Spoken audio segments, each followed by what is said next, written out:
இன்னா லில்லாஹி வ இன்னா இலைஹி ராஜிஊன். குஜராத்தில் இன்று மதியம் நடந்த ஒரு விமான விபத்து ஒட்டுமொத்த உலகையுமே சோகத்துக்குள்ளாக்கி இருக்குது. இன்று மதியம் சரியாக 1:38 மணிக்கு போயிங் 787 விமானம் குஜராத்தில் அகமதாபாத் நகரிலிருந்து 242 பயணிகளோட லண்டன் நோக்கி தனது பயணத்தை துவங்கியிருக்குது.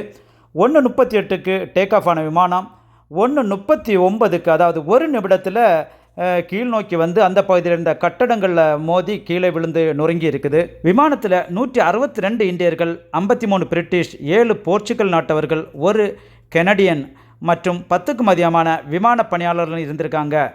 இதுவரை மரண எண்ணிக்கை 200க்கு அதிகம் இருக்குன்னு சொல்லிட்டு அஞ்சப்படுது. இந்த விமான விபத்தில் குஜராத்தோட முன்னாள் முதல்வர் விஜய் ரூபானி அவர்களும் மரணம் அடைஞ்சிருக்காரு. இந்த விமானத்தை இயக்குனது சுமித் சர்வாலுங்கிற விமானி இயக்கியிருக்காரு. அவர் 8100 மணிக்கூர் ஃப்ளை செய்து அனுபவம் உள்ளவர். மேலும் இந்த விமானம் விழுந்து நொறுங்கினது நீங்கள் எங்கேன்னு பார்த்தீங்கன்னாக்கா, அந்த பகுதியில் இருக்கிற மேகானி நகரில் உள்ள பிஜே மெடிக்கல் காலேஜுடைய மாணவர்கள் தங்கியிருக்கிற ஹாஸ்டல் மேலே மோதி தான் இந்த விமானம் நொறுங்கி இருக்குது. அதனால் பல மாணவர்களும் படுகாயமடைந்து ஹாஸ்பிட்டலில் அனுமதிக்கப்பட்டிருக்காங்க. மரணம் அடைந்த அனைவருக்காக வேண்டிட்டும் இறைவனிடம் பிரார்த்தனை செய்வோம். படுகாயமடைந்தவர்கள் விரைவில் குணமாகி வீடு திரும்பவும் வல்ல இறைவை வேண்டுவோம். நன்றி.